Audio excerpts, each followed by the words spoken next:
Imagine a man named Abdul. He was once a person who felt disconnected, adrift in the sea of life, until he discovered the power of these practices.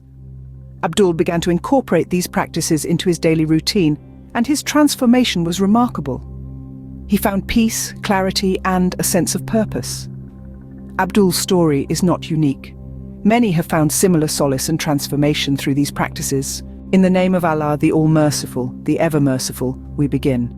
One of the practices Abdul adopted is reciting "I take refuge with Allah from the outcast devil" before beginning his recitation. This is a way of invoking protection, a spiritual shield, if you will, against any negative influences. Following this, Abdul would always start with Allah's name, signifying the beginning of his prayer and setting his intentions. After reciting Al-Fatiha, Abdul would say Amen.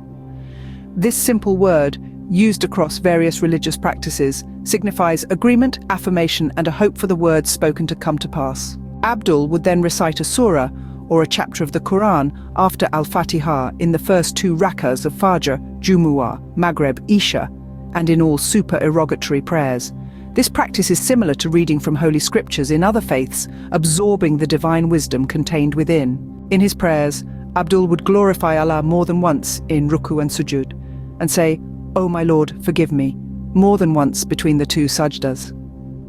This practice echoes the act of confession and asking for forgiveness found in many other faiths. At the end of his prayer, Abdul would make supplications, asking for protection from the torment of hell, the torment of the grave, the trials of life and death, and the trials of the Antichrist.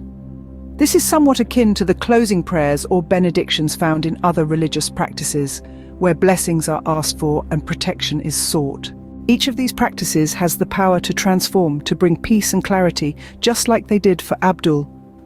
They are not just words uttered, but profound expressions of faith, hope, and love. So as we end this discussion, a question arises for your reflection. How do your own prayer practices shape your life? How do they transform you, just like Abdul? Perhaps it's time to delve deeper into the power of prayer.